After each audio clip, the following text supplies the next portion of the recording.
എത്രയായി? 80.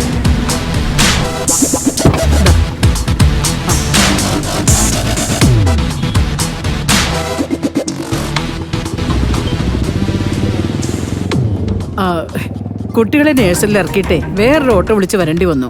ആ വണ്ടിയുടെ ടയർ പഞ്ചറായെന്നേ. ആന്റി കയറിയോണ്ടാണോ? ഞാൻ ആ കുട്ടികളെ എന്റെ വണ്ടിയിൽ നഴ്സറിയിൽ വിടാന്ന് പറഞ്ഞല്ലേ ആന്റി? അയ്യോ, അത് അപകടവനെയാ. കുട്ടികള് നിന്നെ കണ്ട കാര്യം വീട്ടിൽ പറയും. അത് പല ചോദ്യങ്ങൾക്കും ഇടയാക്കും. ആ, അത് ശരിയാണല്ലോ. ഇനിയിപ്പോ അടുത്ത നീക്കെന്താ ആന്റി?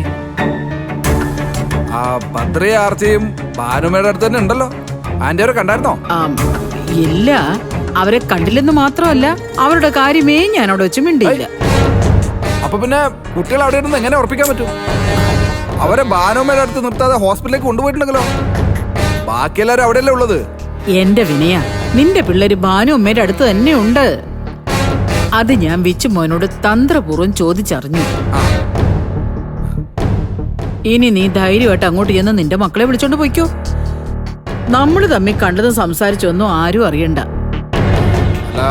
ഭാനുമ്മ തടസ്സം നിൽക്കുവാ ആന്റി. ഓ പിന്നെ, അവര് ഉരുക്കുകോട്ടയൊന്നും തീർക്കാൻ പോകുന്നൊന്നും ഇല്ലല്ലോ. ഓ, ഇനി ആരെങ്കിലും വിളിച്ചു പറയാൻ ഒരു ഫോണ് പോലും ഭാനുമ്മയുടെ കയ്യിലില്ല. അപ്പൊ പിന്നെ നിന്റെ സ്വന്തം മക്കളെ നിനക്ക് അവിടെ ഒന്നും വിളിച്ചോണ്ട് പോകാൻ പറ്റില്ലേ? പറ്റും. എന്നാലും പ്രായമുള്ളൊരു സ്ത്രീയല്ലേ ഈ ഭാനുമ്മ.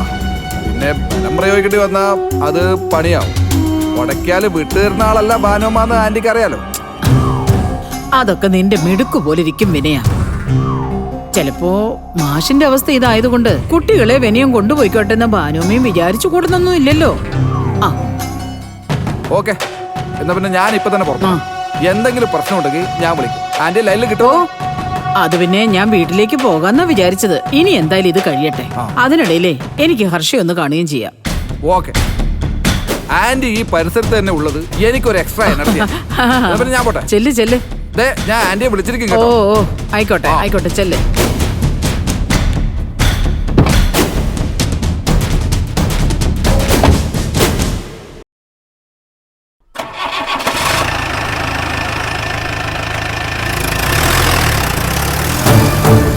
പിന്നെ